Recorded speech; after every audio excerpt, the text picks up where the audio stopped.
This is the story of the Drift Mansion, how John risked it all to build a fun paradise. 62,000 acres of land, 10,000 square foot home, and a 1/3 mile long track. All for the drifters, all for the fun, for family reunions. It's what it's all about. So watch this video and you'll see the full interview of how John made that happen. All right, we're back outside. The kids are starting to rage. Here we've got a few questions for John and Alison about how they got into getting this property and all that. So we'll get into that now.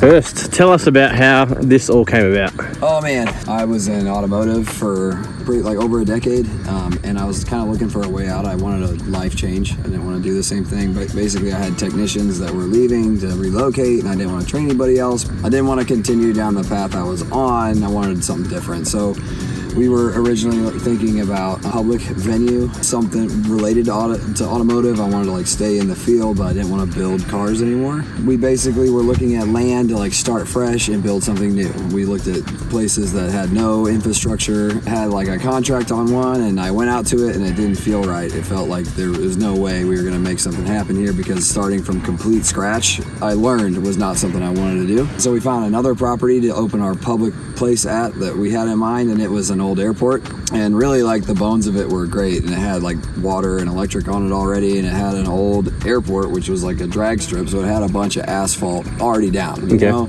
So we were heavy into that project. Everything was looking really good. I had shirts made, and stuff, and I'm at meetings in a collared shirt and things. Wow. And the town is on board, and we're going to work together with this town to pull this off. Really told all my friends about it. I tried to force it into existence to make happen. Yeah. The pandemic happened with COVID, and ultimately that came down to you can't open a public place here, in this town anymore. The deal was off. So all the work that we put in, everything we did in preparation was off, and this goes back even years before that of building up credentials in order to get loans and stuff to be able to do something. It goes back further, but we were really set in stone on this project, and it fell apart. And when it fell apart, I went back to the shop, head down. A little bit of backstory, because you did mention the shop, but beforehand, what exactly were you doing? Working with primarily Nissan and Toyota platforms, and so we got our first drift car in the shop in 2010. It was a UFO, I didn't even know what to do with it, and I was hopefully we don't have to do suspension on this, And that was 2009 or 10, and then we kind of watched drifting grow right through that.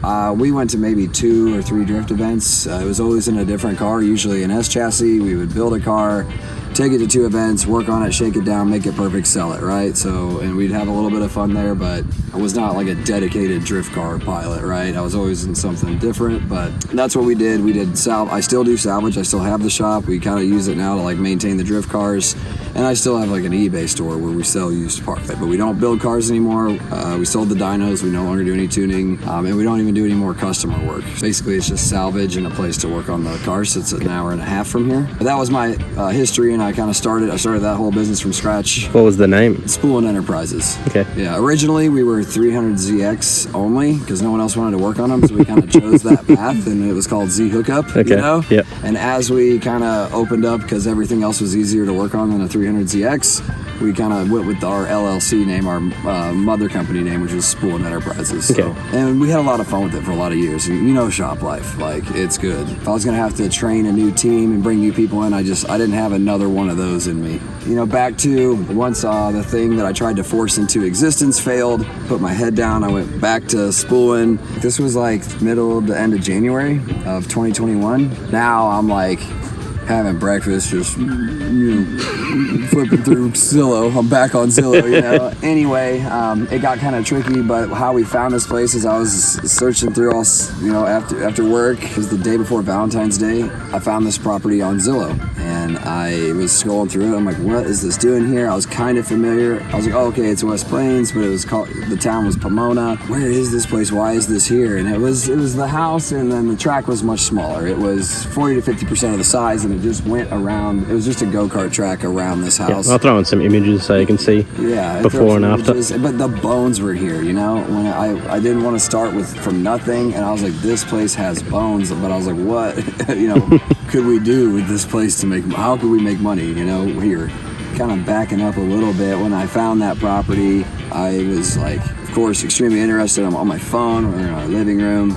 I was scrolling down the listing agent, and my name is John David. Going down, and the listing agent's name was also John David. And so I was, Sign. I was kind of, so I was walking around the living room like, John David, John David is the realtor name. She's like, you're scaring me. Sit down, And so another person in my corner is like my real estate agent. So I get on the phone, I call Doug. And Doug's like, John, I can have you there tomorrow at 9 a.m. And it's on speaker. And Allison is like rolling her eyes because tomorrow's Valentine's Day and we had plans. And I was like, babe, I'm sorry. I got to go look at some property, And so we came out here. It was covered in snow. And that's when I was like, how do we use this place to make money? And I came home and I was like, baby, we're opening a bed and breakfast. And then she's like, you've seriously lost it. It ended up being perfect because we could make money almost immediately. Right. Obviously, we've slowly added on. We can get cash flow started immediately, whereas the other one was like 1 to 2 years, like 1 year of full construction, right? At least. And it ended up working out. I didn't tell anybody about it, One of our... Was this still like COVID time? Or? Yeah, it was still COVID time. Yeah, I think it was like... good that way too because people were still... Quarantined? Yeah, quarantined. And so they would like meet up. Like we had a family from California and Florida and like all these different states meet up here and have their little vacation during that. Yeah, okay. So it was kind of pandemic proof, if you will. Yeah, right? nice. Whereas like if we would have had the last business and had everything done and then that pandemic would have happened, we would have lost everything, Or if we like had that deal and we started construction and stuff, we would have not made it, So it was like the big doors that like it felt like the doors of fate shut really, really hard, and it was for a reason because this is like much better. And I don't have 40 employees because I used to have 10, and I'm probably too nice of a boss to have 40 employees, and trying to find 40 reliable people right now would be really hard. So this is mostly reliant on us. And then the small team of people we have that are in our corner, but so it really was a blessing in disguise to find the property, if you will. And then we kind of honed in on things, we added things, we changed things. And then for the last over 3 years, it's been continuously investing everything and more that comes in to create the best experience that we can for people and get the property to where we can just have it to just maintenance someday instead of constant upgrades. Did the track and we had to insulate the building to keep it comfortable. Missouri weather is very different, very dynamic. Our goal is to just create the best experience we can for our guests. Only 10% of our business is drifting, so most of it is family reunions, business trips, wedding parties, bachelor parties, where they're riding go-karts and they're going on buggy rides. Of course, the crazy carts are everybody's biggest. Everybody loves that. So I'm like, so it was not the original idea, but it ended up working out to be like something we really enjoy. It's a lot of work. We're trying to climb our way to the top, but the positivity of people's experiences here is our fuel to keep pushing. Yeah, it's definitely been a really cool experience. Like, it gives me a lot of like Ebisu vibe of like coming somewhere and everyone just having a good time, thrashing, experiencing lots of different things, the nightlife, all that sort of stuff. Yeah, like that's off to you guys. That's what we wanted. We didn't want you to have to leave. No one needs to leave here. You can meet once you're here. You're here.